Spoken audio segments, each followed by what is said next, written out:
ओम श्री गणेशाय नमः।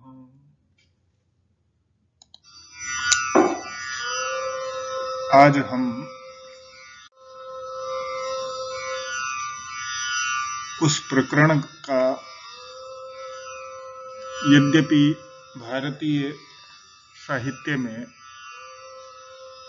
विवेचन किया गया है, किंतु पराधीनता काल के समय भारतीय परंपराओं और रीति रिवाजों और नित्य कर्मों के प्रति जो दुराग्रह पैदा किया गया, उसके परिणाम स्वरूप आज हम उन प्रक्रियाओं से वंचित हो गए हैं।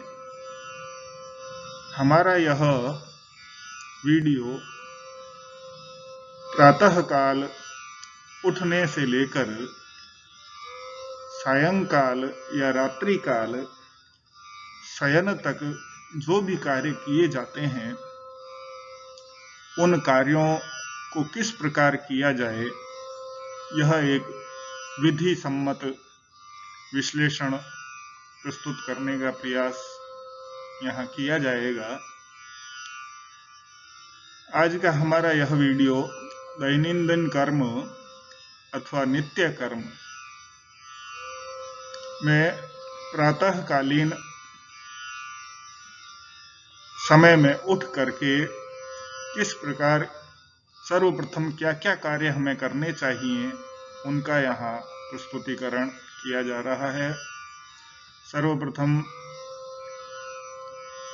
यहाँ हमें यह ध्यान रखना चाहिए कि ब्रह्म मुहूर्त में हमें सर्वप्रथम उठना चाहिए और ब्रह्म मुहूर्त में उठकर कौन कौन से कार्य करें जिससे हमें मानसिक शांति मिले, मन पवित्र हो और शुद्धि प्राप्ति हो। मैं डॉक्टर उज्ज्वल गोस्वामी, सह आचार्य संस्कृत राजकीय डूंगर महाविद्यालय में कार्यरत हूँ। यद्यपि समस्त क्रियाओं को हम नित्य नैमित्तिक रूप से करते हैं, लेकिन विधि सम्मत तरीके से यदि उसे किया जाए तो हम अपने जीवन में उन्नति की ओर या शांति की ओर, सद्भाव की ओर, समृद्धि की ओर कदम बढ़ा सकते हैं। सर्वप्रथम अपने ब्रह्म मुहूर्त में उठने के बाद अपने इष्ट देव को स्मरण करना चाहिए। हमारे इष्ट देव भगवान श्री गणेश जो आदि देव माने जाते हैं, उन्हीं का नमस्कार करना चाहिए। तदुपरांत माता और पिता साक्षात देवता के रूप में हमारे समक्ष उपस्थित रहते हैं, तो उन्हें स्मरण करते हुए नमस्कार करना चाहिए। तदुपरांत अपने गुरुजनों को नमस्कार करना चाहिए। ओम श्री गणेशाय नमः, श्री माता पितृभ्यो नमः, श्री गुरुभ्यो नमः। तदुपरांत अपने इष्ट देव का स्मरण करते हुए निम्नलिखित मंत्र का स्मरण करना चाहिए। लंबोदरम परम सुंदरमेकदंतम रक्तांबरम त्रिनयनम परमं पवित्रम उद्यद्दिवाकर निभोज्वल कांतिकांतं विघ्नेश्वरं सकल विघ्नहरं नमामि। इस प्रकार मंगलाचरण में भगवान गणेश का स्मरण करते हुए हमें प्रातःकाल उठने के बाद क्या क्या कार्य शास्त्र सम्मत हैं, उनसे क्या लाभ होता है, उसके लिए यह श्लोक कहा गया है। अथोच्यते गृहस्थस्य नित्य कर्म यथा विधि यत् कृत्वा नृण्यमाप्नोति दैवात् पैत्र्यात् च मानुषात्। अर्थात शास्त्र विधि के अनुसार गृहस्थ के नित्य कर्म का निरूपण किया जाता है। जिसे करके मनुष्य देव ऋण, पितृ ऋण और मनुष्य संबंधी तीनों ऋणों से मुक्त हो जाता है। तो विधि विधान से किया गया कार्य निश्चय ही फलदायी होता है।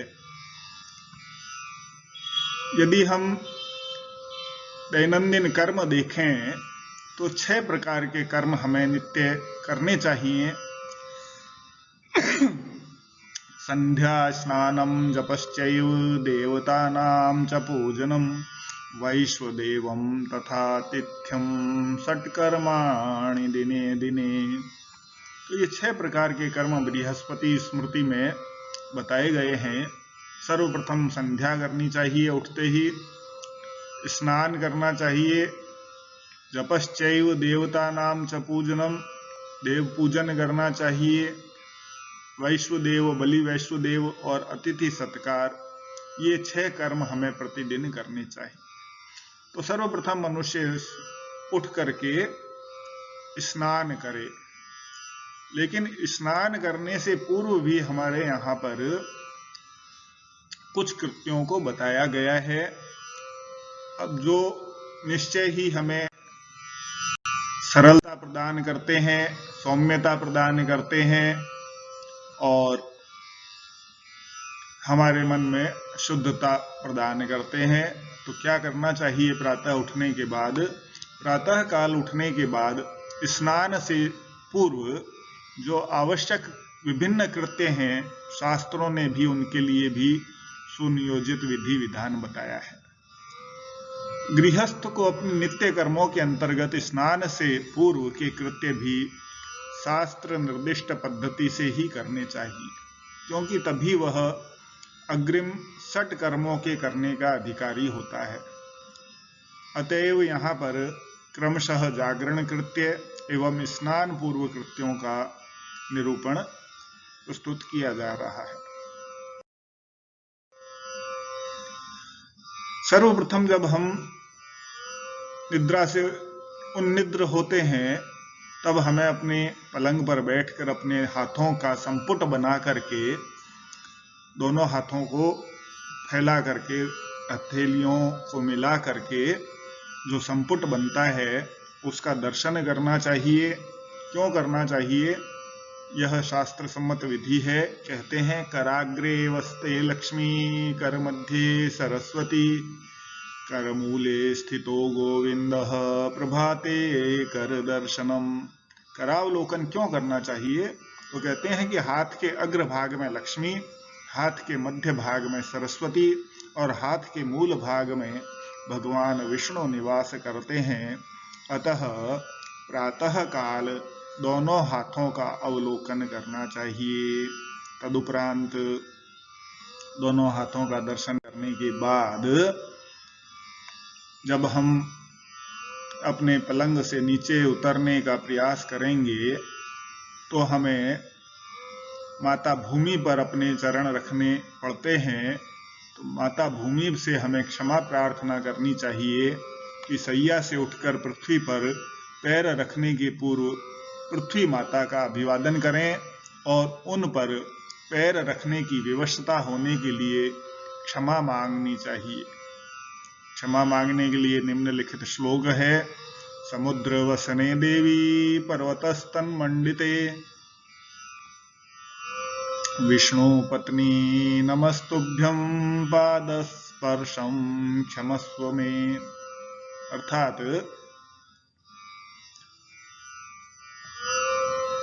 समुद्र रूपी वस्त्रों को धारण करने वाली, पर्वत रूप वक्षस्थल वाली भगवान विष्णु की पत्नी हे पृथ्वी देवी, आप मेरे पादस्पर्श को क्षमा करें। तो इस प्रकार से हमें माता पृथ्वी से प्रार्थना करनी चाहिए और क्षमा प्रार्थना करनी चाहिए कि वह अपने ऊपर हमें चरण रखने के लिए क्षमा करें। तदुपरांत हमें अपने कक्ष में ही कुछ ऐसे मांगलिक वस्तुओं का भी दर्शन करना चाहिए। उनमें कहते हैं कि गौरोचन, चंदन, सुवर्ण, शंख, मृदंग, दर्पण, मणि आदि मांगलिक वस्तुएं हैं। इन मांगलिक वस्तुओं का दर्शन करना चाहिए। तदुपरांत गुरु, अग्नि और सूर्य को नमस्कार करना चाहिए। कहा गया है, रोचनम चंदनम हेमम मृदंगम दर्पणम मणिम गुरुम अग्निम रविम पश्येन नमस्येत प्रातरेव ही। तो ये आचार्य मयूख में इन मांगलिक वस्तुओं का वर्णन किया गया है। तदुपरांत हमें मानसिक शुद्धि मंत्र के लिए प्रयास करना चाहिए। मानसिक शुद्धि किस प्रकार से होती है उसके लिए मंत्र दिया गया है। ओम अपवित्रः पवित्रो वा सर्वावस्थांगतोऽपि वा यः स्मरेत पुंडरीकाक्षः स बाह्याभ्यन्तरः शुचि अतिनीलघनश्यामं नलिनायत लोचनं स्मरामि पुंडरीकाक्षं तेन स्नातो भवाम्यहम्। इस प्रकार भगवान विष्णु का ध्यान करते हुए हमें मानसिक शुद्धि करनी चाहिए। भारतीय संस्कृति में शुद्धि पर बहुत महत्व दिया गया है। इसीलिए सर्वप्रथम जो नित्य नैमित्तिक कर्म है उसमें स्नान को रखा गया है। तत्पश्चात मूर्तिमान भगवान, माता पिता और गुरुजनों का अभिवादन करना चाहिए। उत्थाय माता पितरौ पूर्वमेवाभिवादयेत् आचार्यश्चैव ततो नित्यम् अभिवाद्यो विजानता। तदुपरांत परमपिता परमेश्वर का ध्यान करते हुए प्रार्थना करनी चाहिए कि हे परमात्मन, श्रुति और स्मृति आपकी ही आज्ञाएं हैं। श्रुति स्मृति ममैवाज्ञे। इस प्रकार से हमें परमात्मा का ध्यान करना चाहिए। परमात्मा का ध्यान करने के बाद हमें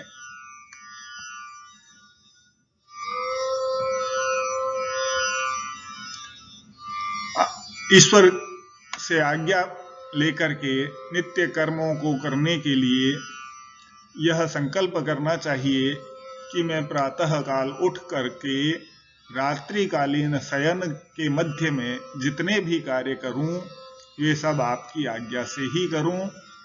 इससे आप मुझ पर प्रसन्न हो, क्योंकि आज्ञा पालन से बढ़कर स्वामी की और कोई सेवा नहीं होती।